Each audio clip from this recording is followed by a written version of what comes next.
Okay, so this is take 3 for this video. I'm already long past when I was supposed to upload it. Well, when I like to upload it. It's still Saturday, so that's a good thing. Okay.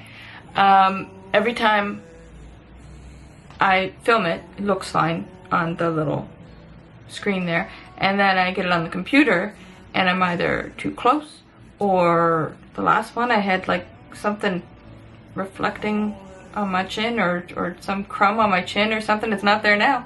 I have no idea what it was. But, okay. So you're probably going to see me with my hair looking different in some takes, or closer up in some takes. But, so, and with my sweater off in some takes because it's really hot under this light. I'm going to give you an update on my NaNoWriMo progress. I'm also going to give you an update on my reading, what I've been able to read this month so far. So, Neil Gaiman, I am reading his book Neverwhere, and I had to skip a scene because I got the feeling it was going to be a little bit more violent than what I tend to like. I've never read Neil Gaiman before, so I don't know how far he takes it. And I don't like, I'm fine with some violence, I just don't like it being really graphic, and I don't know how graphic he gets. So if you're a Neil Gaiman fan, or if you've read, even better, if you've read Neverwhere, let me know in the comments if it gets kind of graphic with Mr. Krupp and Vendermeer and the Demarquis. I'm not sure if it's the Demarquis or if it's Demarquis. But anyway, let me know in the comments. But as it is right now, when I get the feeling it's going to get a little violent, I skip ahead a little bit.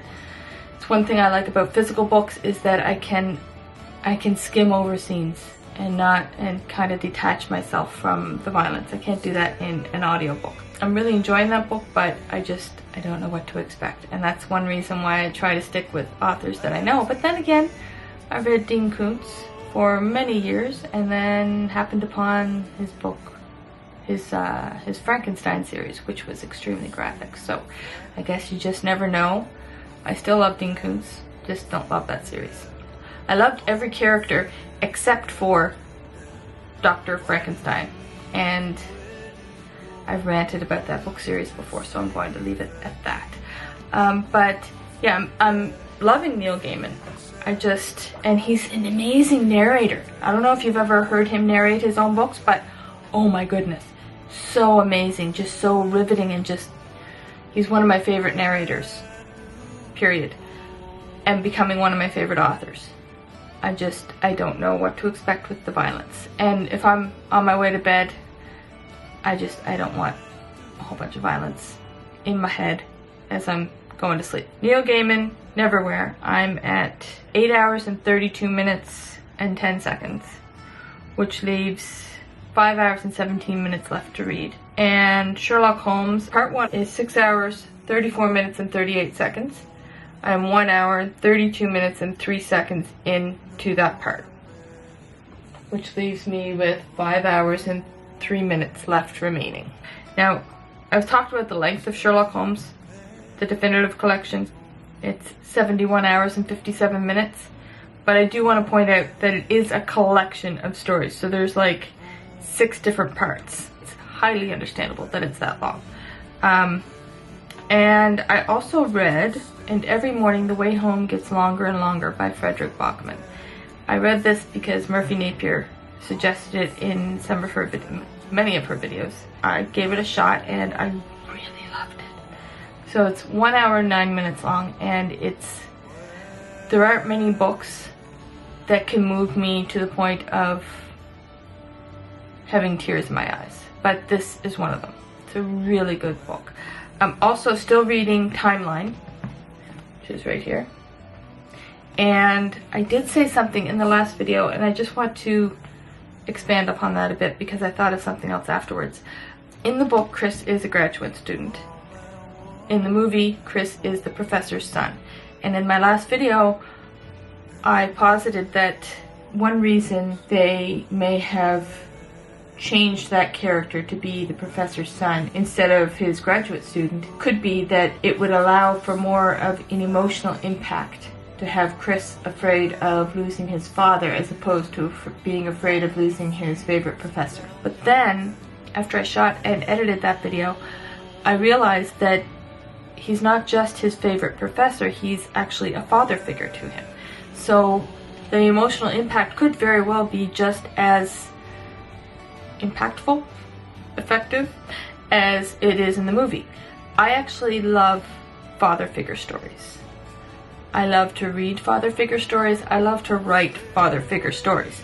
So I can't believe I didn't take that factor into consideration, that he's not just a favorite professor, he's stepped into the role of father for Chris since his parents died. So I take back that statement from my last video, and I'm going to reserve any other statements about the reasons for that change until after I finish the book. I'll let you know if it carries as much of an emotional punch as the movie did. We'll see what happens.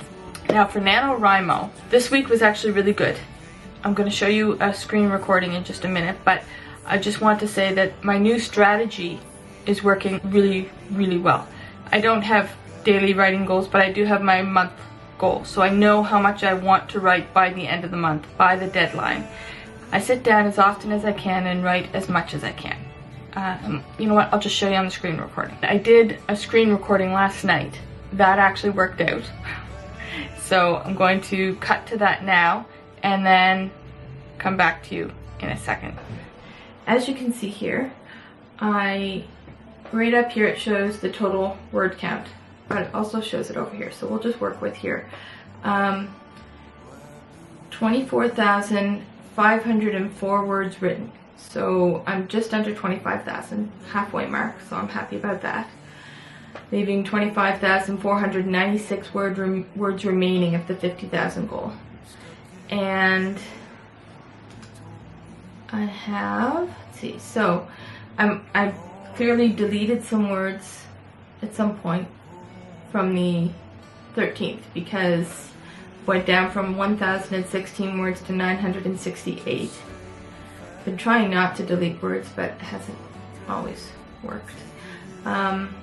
And then I didn't write anything on the 14th, and I wrote 993 words on November 15th, and I wrote 2,138 words on November 16th, 166 words on November 17th. I think that was more of a writing at night on the 16th, and I wrote past midnight, or just past midnight, and ended up with 166 words that rolled over to the 17th. And then 624 words for the 18th, and then the 19th I wrote 1,885 words. And then today, the 20th, was my most productive day for writing since the first day. So I wrote 3,313 words today, and I'm really happy with that. So that brought me up really close to the 25,000 mark. I'm going to see if I can write a little bit more tonight after I finish recording this, but I'm happy with that. So yeah, if I had been able to reach my daily word count goals that first week, I'd probably be at about 35 to 40,000 words right now. But I'm not. And I'm not going to focus on that because I learned a lot about myself that week with how I motivate myself and how I set goals for myself, and I have to take that as a win. I have to take that as a positive thing and just move on and do the best I can and try to reach that 50,000 word count.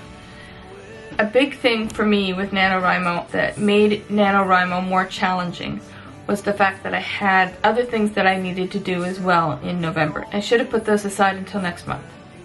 Until November was over, NaNoWriMo was over, but I didn't, and I just had too many things on my plate. I wanted to I wanted to increase my reading time. I wanted to get my website done, which I did do. I managed to accomplish that.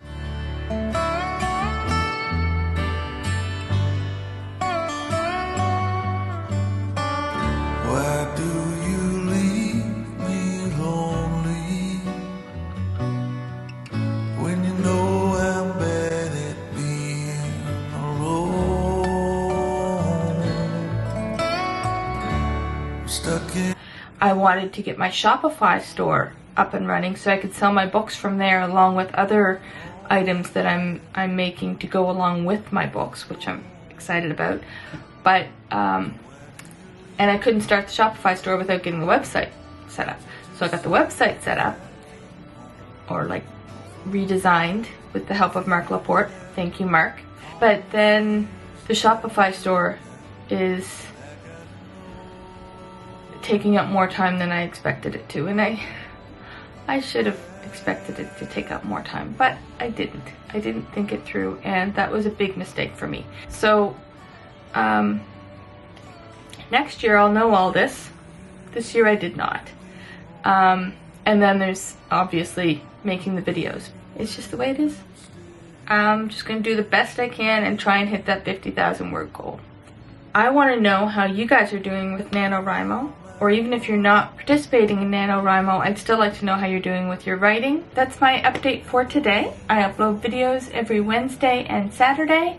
If you like this video, please like and subscribe if you haven't already. Leave a comment, introduce yourself. Do you set word count goals? Do they work for you?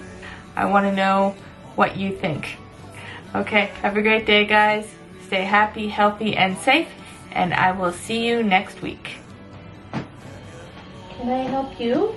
Hi. What you need? Come here. Oh. Somebody is looking for my attention. What's going on, baby? What you need? What's you need? You gonna look at the camera? You gonna look at the camera? No? Camera shy? Okay. So anyway, I'm going to, of course, like the title says, I'm going to give you an update on my NaNoWriMo progress. Progress? I sounded like Scooby-Doo there. I'd probably be a bit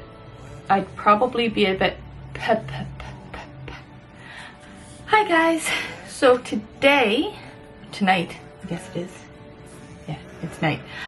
Would you just stay if I came home? We could go for a drive and figure this out. Calm your